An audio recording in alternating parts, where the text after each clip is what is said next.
Hello everyone, hope आप लोग जहाँ भी होंगे अच्छे होंगे।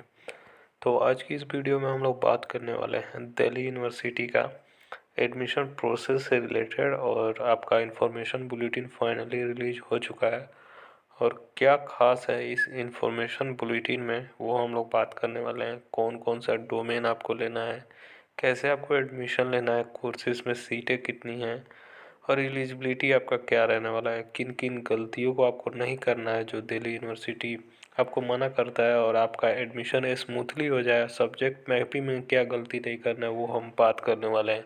अगर आप दिल्ली यूनिवर्सिटी के लिए वीडियो देख रहे हो तो ये वीडियो पूरा आपके लिए है। अगर ये आप वीडियो देख लोगे तो पूरा कन्फ्यूजन और एडमिशन से रिलेटेड सारा डाउट क्लियर हो जाएगा, ठीक है।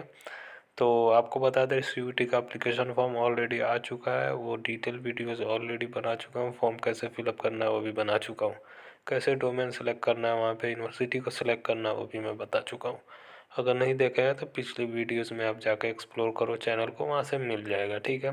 तो ये इन्फॉर्मेशन बुलेटिन है, ये मुझे कहाँ से मिला, इनका साइट में डिस्क्रिप्शन में दे रहा हूँ, वहाँ से आप इन्फॉर्मेशन बुलेटिन आएगा 2024-2025 के लिए, वहाँ से आप डाउनलोड कर लेना, ठीक है। तो ये 119 पेज का इंफॉर्मेशन बुलेटिन है, ठीक है। तो ये हमारे बीसी सर का कुछ मैसेज है, वो अपने हिसाब से पढ़ लीजिएगा, ठीक है। वो अपना अचीवमेंट बताया हुआ है, ठीक है। जो मेन मेन चीज़ें वो हम लोग बात करेंगे। ये आपका कंटेंट रहने वाला है, क्या क्या कंटेंट है।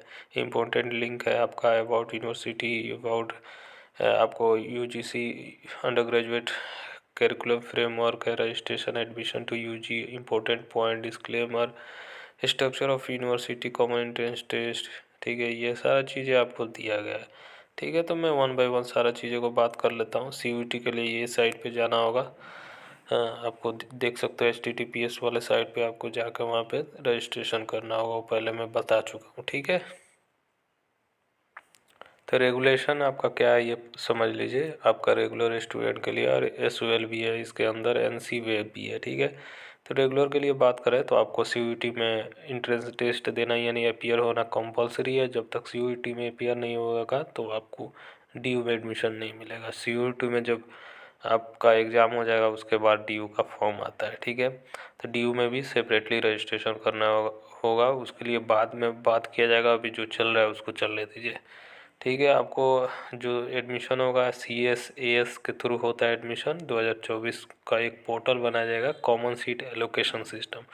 उसमें आपको क्या किया जाएगा कि आपका सारा जो भी आपने डोमेन सेलेक्ट किया होगा उसी के बेसिस पर आपको कोर्सेस आएगा। कोर्सेस आप कॉलेज सेलेक्ट करोगे, कौन कौन कॉलेजेस में आपको जाना आएगा, ठीक है। आप जिस टाइप का मार्क्स लेके आओगे, जैसा मार्क्स लेके आओगे, जिस कैटेगरी से हो उसी कैटेगरी से आपका एडमिशन होने वाला है, ठीक है। वैसे ही आपको एडमिशन वो लोग एलोकेट करेंगे, फिर वहाँ से आपका एडमिशन प्रोसेस स्टार्ट होने वाला है। वो साइट है www.admission.uod.ac.in। ये आपको रेगुलर बेसिस पे यहाँ पे चेक करते रहना है, ठीक है।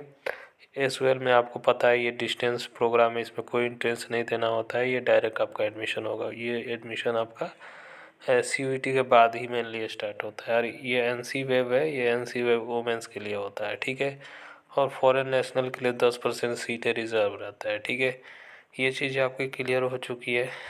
और आइए और आगे हम लोग बात कर लेते हैं, ठीक है। ये इन्होंने NC वेब के बारे में दिया है 2024। तीसरा पॉइंट में दिया candidate must have study pass class 12 examination, यानी क्लास 12 में पास होना पड़ेगा तभी आप ये कॉलेज में आप एडमिशन ले पाओगे, ठीक है।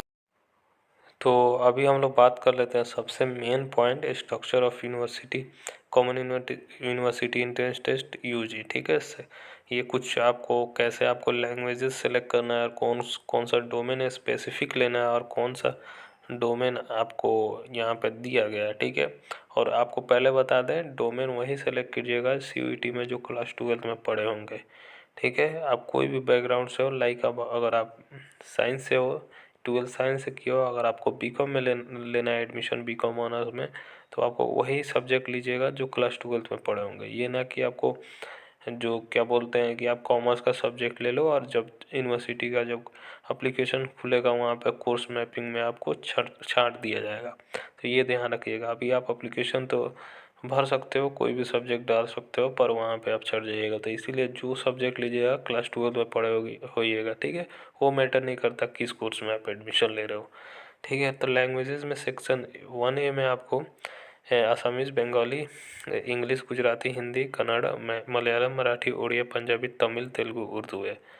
और आपको सेक्शन 1B में आप देख सकते हो अरबिक, बोंदो, चाइनीज़, डोंगरी, फ्रेंच, जर्मन, इटालियन, जापानीज़, ये सब है। डोमेन में आप देख सकते हो सेक्शन 2 इसको बोला जाता है, ठीक है। इतने सब्जेक्ट है आपको, अकाउंटेंसी है, agriculture, anthropology, biology, biotechnology, business study, chemistry, computer science, economics, engineering, graphics, entrepreneurship, environmental study, इतने सब्जेक्ट्स है, ठीक है। उसके बाद सेक्शन 3 में GT आ जाता है, ठीक है। जनरल टेस्ट अगर जिनको देना होगा वो एलिजिबिलिटी के हिसाब से उसमें आपको दिया जाएगा। तो ये चीज़ें आपकी समझ में आ चुकी है। आपको candidate can choose maximum of 6 test paper in CUET UG 2024। आपको 6 मैक्सिमम पेपर ही चूज करना है, ठीक है। इस बार 6 का लिमिट दिया गया है और इसी के अंदर आपका जितना भी कोर्सेज है आपका एडमिशन होने वाला है। For refer to information bulletin CUET UG 2024 published by NTA। तो अगर CUET का आपको इन्फॉर्मेशन बुलेटिन देखना है तो ये NTA का देख लीजिएगा। NTA के वेबसाइट पे वो पहले मैं बात कर चुका हूँ। It is a mandatory for the candidate to appear in CUET UG 2024 in those subject in which he see appearing has passed class 12। तो इन्होंने यही बोला है कि आपको वही सब्जेक्ट आपको देना है जो आप क्लास 12 में पढ़े होगे, ठीक है। वो कोई भी कोर्स ले रहे हैं वो मैटर नहीं करता, वही सब्जेक्ट आपको डोमेन देना है कि क्लास 12 में पढ़े होगे। ये मैंने पहले बात कर रखा है। तो आपको लैंग्वेज में आपको अपीयर होना पड़ेगा क्लास 12 में, ठीक है। ये तो आपका रहता है इंग्लिश, हिंदी, तो मोस्टली ऑफ द स्टूडेंट का रहता है 2 लैंग्वेज प्लस 3 सब्जेक्ट्स। उसके बाद आपको एलिजिबिलिटी देख लेना है, ठीक है। कौन कौन सा कोर्सेज में आप ले रहे हो। CUET के जनरल टेस्ट आप अपने हिसाब से देखिएगा किस में आप एलिजिबल हो, ठीक है। ये चीज़ें आपकी क्लियर हो चुकी है। अब बात कर देते हैं लैंग्वेजेस सब्जेक्ट्स। आपका अंडर ग्रेजुएट प्रोग्राम आपकी आ चुकी है। लैंग्वेजेस में BA Arabic, Bengali, English, French, German, Hindi, Italian, Persian, Punjabi, Russian, Sanskrit, Spanish, Urdu, ये इतने सब्जेक्ट हैं लैंग्वेज का। Arts humanities and social science में आप देख सकते हो साइकोलॉजी, इकोनॉमिक्स, ज्योग्राफी, हिंदी, पत्रकारिता, history, humanities and social science, journalism, 5 year journalism है, multimedia, mass communication, philosophy, political science, social work, sociology program. BA program में मोर देन 200 प्लस कॉम्बिनेशन आपको मिलेगा, ठीक है।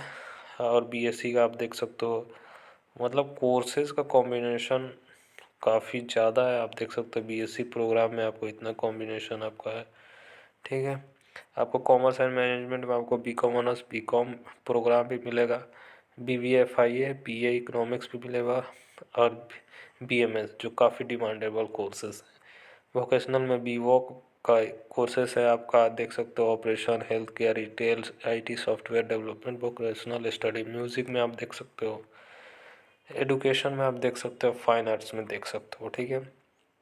Eligibility requirement for under graduate admission, ये आपने eligibility आपको class 12 में आपको पास होना पड़ेगा, ठीक है। कोई भी बोर्ड से हो, स्टेट बोर्ड हो या CBSE हो या ICSE बोर्ड हो या NIOS बोर्ड हो, आपको पास होना पड़ेगा। अब ये परसेंटेज कोई मैटर नहीं करता, बस आपको पास होना पड़ेगा, ठीक है, क्योंकि मेरिट बेस आपका एडमिशन हो नहीं रहा है, ठीक है। आपको लिस्ट A में से आपको देख सकते हो 1A 1B आपका देख सकते हो 1 लिस्ट A में से आपको ये सब्जेक्ट आपको बोला जाएगा जब एलिजिबिलिटी में, तो आपको लिस्ट A, लिस्ट B1 ये सब दिया जाएगा। तो समझ जाइएगा यही सब्जेक्ट आपको इसमें से एक एक सेलेक्ट करना होगा, ठीक है। लिस्ट B में आपको देख सकते हो इतने सब्जेक्ट है, ये आपको ध्यान रखना होगा, ठीक है। लिस्ट B1 है, लिस्ट B2 है, ठीक है। ये चीज़ें समझ में आ चुकी है। अब आती है प्रोग्राम के बारे में, कौन कौन सा प्रोग्राम ऑफ़र किया जाता है और क्या क्या एलिजिबिलिटी है, क्या क्या डोमेन आपको लेना पड़ेगा। BA अरबिक में आप देख सकते हो 2 कॉम्बिनेशन है, आप जिस कॉम्बिनेशन लेना चाहो आप ले सकते हो, ठीक है। अरबिक फ्रॉम लिस्ट A, ठीक है। तो अगर आप अरबिक पढ़े हो क्लास 12 में तो लिस्ट A में से आप एक अरबिक ले सकते हो। एनी 2 सब्जेक्ट फ्रॉम B1 में से 2 सब्जेक्ट ले सकते हो, तो B1 का मैंने दिखाया था लिस्ट। और एक सब्जेक्ट आपको B1 में से भी ले सकते हो या B2 में से ले सकते हो, ठीक है। ये चीज़ें आपकी समझ लीजिए, ठीक है। और B1 B2 सब मैंने बताया है, लिस्ट ए क्या है वो भी बताया है, और सीटें कहाँ है इस कोर्स में, तो जाकिर हुसैन कॉलेज में ये कैटेगरी वाइज सीटें हैं। तो आपको इन्फॉर्मेशन बुलेटिन डाउनलोड कर लेना है, वहाँ से आपको दिख जाएगा। चलिए, जो डिमांडेबल कोर्स है उसके बारे में हम लोग बात कर लेते हैं, ठीक है। आप जिनको जिनको अगर इसमें लेना होगा तो अपने हिसाब से देख लीजिएगा, ठीक है। तो BA इंग्लिश में देख सकते हो, एक कॉम्बिनेशन आपका दिया जाएगा, एक इंग्लिश है, इंग्लिश रहना चाहिए लिस्ट ए में, और 2 सब्जेक्ट रहना चाहिए B1 में से, और 1 सब्जेक्ट रहना चाहिए B1 या B2 में से, यानी टोटल 4 डोमेन ले लोगे तो आपका हो जाएगा। पर इंग्लिश रहना चाहिए, अगर क्लास 12 में पढ़े होगा तो आप एलिजिबल हो जाए। कॉलेजेस कितनी है, तो इतनी सारी कॉलेजेस और सीटें भी है कैटेगरी वाइज, और जिस कैटेगरी में आप बिलोंग करते हो उसी कैटेगरी में आपका एडमिशन होगा, ठीक है। दूसरे कैटेगरी का दूसरे कैंडिडेट का एडमिशन नहीं होगा, भले ही खाली रह जाए, ठीक है। मोर देन 48 कॉलेजेस है। ये फ्रेंच का है, आप देख सकते हो, जर्मन का है, ठीक है। मैं थोड़ा सा फास्ट मोड में करूँगा क्योंकि वीडियोस लंबी हो जाती है, आप भी पसंद नहीं करोगे देखना, ठीक है। थोड़ा सा ये संस्कृत है, स्पेनिश है, उर्दू है, आर्ट्स एंड आ जाइए। अब अप्लाइड साइकोलॉजी का आप देख लो, पॉज करो, BA साइकोलॉजी आप देख लो, इतने कॉलेजेस है। BA इकोनॉमिक्स आ जाइए, BA इकोनॉमिक्स काफ़ी डिमांड में रहता है। Any one language from list A में से एक लैंग्वेज रहेगा, हिंदी इंग्लिश जो भी लेना हो ले सकते हो, प्लस मैथमेटिक्स या अप्लाई मैथमेटिक्स रहना चाहिए as a compulsory, plus any 2 subject. B1 में से आपको 2 सब्जेक्ट रहना चाहिए, यानी टोटल 4 होगा, एक लैंग्वेज, एक मैथमेटिक्स, और 2 B1 में से रहना चाहिए, ठीक है। तो तभी आपको एलिजिबल हो पाओगे, क्योंकि ये अगर आप कॉम्बिनेशन नहीं लोगे तो वहाँ पे जब CA/CS का पोर्टल खुलेगा, जब आप एग्ज़ाम दे लिए रहोगे तो CUET का एप्लीकेशन फॉर्म वहाँ पर डालिएगा तो आपको पूरा डेटा आ जाएगा, और वहाँ पे कोर्स आ जाएगा कौन कौन कोर्स में एलिजिबल हो। तो जिसमें अगर आप फुलफ़िल नहीं करोगे एलिजिबिलिटी, वो कोर्स आएगा ही नहीं, आप सेलेक्ट ही नहीं कर पाओगे। इसीलिए सोच समझ के आप कोर्सेज़ को सेलेक्ट करो और गलतियाँ ना करो। ये गलतियाँ भी कर दोगे तो बाद में आपको दिक्कत हो सकती है, इसलिए अभी सोच समझ के जो भी फॉर्म भरना होगा भर सकते हो। मैंने पहले भी बोला था, आप फॉर्म लेट से भरो, अभी आपके पास पर्याप्त टाइम है। सबसे पहले मैपिंग करो, सब्जेक्ट की एलिजिबिलिटी चेक करो, तब आप फॉर्म फिलअप करो, ठीक है। ये गलतियाँ कीजिएगा तो आपको दिक्कत हो जाएगी। लास्ट ईयर काफ़ी लोगों का गलती हो गई, और कॉलेजेस आप देख सकते हो कैटेगरी वाइज आप देख सकते हो, इसलिए ये चीज़ें बताना ज़रूरी है। BA ज्योग्राफी आप देख लो, ठीक है। पत्रकारिता आपका, हिस्ट्री भी काफ़ी डिमांड में रहता है, तो एक लैंग्वेज आपको लेना पड़ेगा, प्लस 2 सब्जेक्ट आपको B1 में से लेना होगा, और एक सब्जेक्ट आपको B2 में से लेना होगा, ठीक है। ये क्लियर हो चुकी है। इतने सारे कॉलेजेस हैं आपके, 45 है। ये आपको BCom का दिखा देते हैं, बहुत सारे कोर्सेज हैं, कोर्सेज का कॉम्बिनेशन है, आप अपने हिसाब से देख लो। यहाँ BA प्रोग्राम का आप देख सकते हो, किसी के जनरल टेस्ट होगा, मोर देन 200 कॉम्बिनेशन उसमें रहते हैं।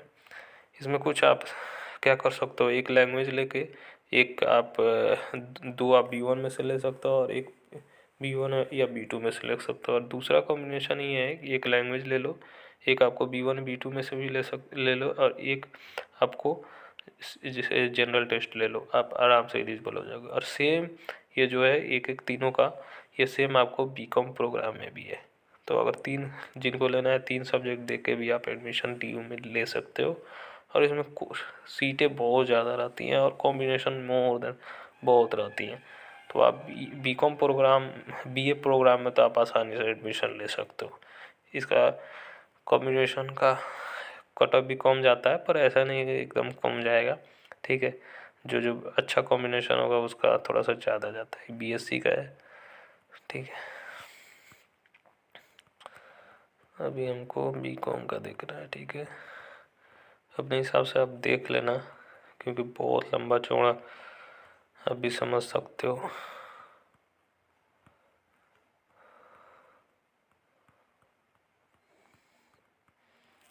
119 पेजेस का है, तो आप समझ सकते हो कितना। अब आ जाइए कॉमर्स एंड मैनेजमेंट का, BCom ऑनर्स, जो डिमांडेबल रहता है। 2 कॉम्बिनेशन आपके लिए, एक तो आप लैंग्वेज एक ले सकते हो लिस्ट ए में से, प्लस मैथमेटिक्स रहना चाहिए, और प्लस 2 सब्जेक्ट B1 में से रहना चाहिए, ठीक है। अगर ये आपके पास मैथमेटिक्स नहीं है, क्योंकि मैथमेटिक्स काफ़ी लोग का नहीं रहता है कॉमर्स में, ठीक है, तो आप क्या करो, एक लैंग्वेज ले लो लिस्ट ए में से, और एक अकाउंटेंसी तो आपका रहेगा ही रहेगा, प्लस 2 सब्जेक्ट आपको B1 में से ले सकते हो, तो आप आराम से एलिजिबल हो जाओगे, ठीक है। जब CUET नहीं था तो मैथमेटिक्स कंपलसरी था, पर CUET आने से ये आपका अकाउंटेंसी आ गया, तो काफ़ी बेनिफिट हो गया। और कॉलेजेस आप देख सकते हो, कैटेगरी वाइज सीटें देख सकते हो। वोमेंस का W लिखा है, समझ जाइए वो वोमेंस का कॉलेजेस है, उसमें बॉयज़ नॉट अलाउड है, ठीक है। तो देख सकते हो कॉलेजेस 55 कॉलेज है। प्रोग्राम का मैंने बता दिया था, वही एक लैंग्वेज ले लो आप, एक B1 या B2 में से ले लो, या जनरल टेस्ट ले लो। अब पहला कॉम्बिनेशन एक लैंग्वेज ले सकते हो लिस्ट ए में से, 2 सब्जेक्ट ले सकते हो B1 में से, और एक सब्जेक्ट B1 या B2 में से ले सकते हो, ठीक है। तो ये है B.Com प्रोग्राम। BBFIA का आप देख सकते हो, एक लैंग्वेज लेना पड़ेगा, plus mathematics, plus section 3 GT देना होगा, ठीक है। यही आपका ओवरऑल होने वाला है। तो अब ये चीज़ें आपकी समझ में आ चुकी है, इतने कोर्सेस हैं, अपने हिसाब से देख सकते हो आप। तो यही है, ये कुछ सीटें रिजर्वेशन है आपके सीट वाइज, ठीक है। स्पोर्ट्स कोटा वगैरह वगैरह ये आप पढ़ोगे तो आपको मालूम चल जाएगा, ठीक है। जो बेसिक सब चीज़ें था मैं आपको बता चुका हूँ। और रिजर्वेशन पॉलिसी आपको EWS का भी है, EWS कोटा से भी है, सब जितने भी कैटेगरी है, सब कैटेगरी आप अप्लीकेबल हो, आप उसी हिसाब से आप सीटें ले सकते हो, ठीक है। सबका अपना अपना रिजर्वेशन है, तो आप अपने हिसाब से देख लो कौन सा कैटेगरी में आपका कितना रिजर्वेशन है। तो होप ये समझ में आ चुकी है। तो अभी आपको क्या करना है, CUET का एप्लीकेशन फॉर्म फिलअप करने से पहले TU का पूरा ब्रोशर देखिए, सर्च कीजिए, जो जो कोर्सेज़ आपको लेना है उसका कोर्सेज़ का डोमेन कीजिए, सब्जेक्ट मैपिंग कीजिए, और क्लास 12 में जो सब्जेक्ट पढ़े रहेंगे वही सब्जेक्ट आपको देना है, भले कोई कोर्स में आप एडमिशन ले रहे हो, ठीक है। तो ये चीज़ें कर लीजिए, और एलिजिबिलिटी आपको अच्छे से चेक करके करना होगा, नहीं तो लास्ट में आपको दिक्कत हो सकती है। काफ़ी लोगों को लास्ट टाइम में दिक्कत हुआ था। आप अच्छे मार्क्स भी लेके आओगे तो आपका एडमिशन नहीं होगा, ये गलती आपको नहीं करना है, ठीक है। लास्ट ईयर 720-30 स्कोर ला के एडमिशन नहीं हुआ था काफ़ी लोगों को, ठीक है। तो इसीलिए अगर आप यहाँ पे अच्छे से कीजिएगा, चालाकी से कीजिएगा, तो आप बाद में दिक्कत नहीं होगा। अगर आपको कम नंबर भी आएगा, अगर आप एलिजिबिलिटी अच्छे से फुलफ़िल कर लीजिएगा, तो आपका आराम से एडमिशन होगा। अगर यहाँ पे आपने सब्जेक्ट मैपिंग गलत किया तो आपका एडमिशन नहीं हो पाएगा। आप CUET तो भर दोगे, CUET में तो वो दिखता नहीं है, जब DU का करोगे वहाँ पे एलिजिबिलिटी में आप छट जाओगे, ठीक है। तो अब ये चीज़ें क्लियर हो चुकी है। मैंने कोशिश की आपको अच्छे से बताने के लिए, फिर भी कोई कन्फ्यूजन हो तो कमेंट करके ज़रूर बताइए, आपको हेल्प किया जाएगा। चलिए बाय ऑल ऑफ यू, और ख्याल रखिए अपना।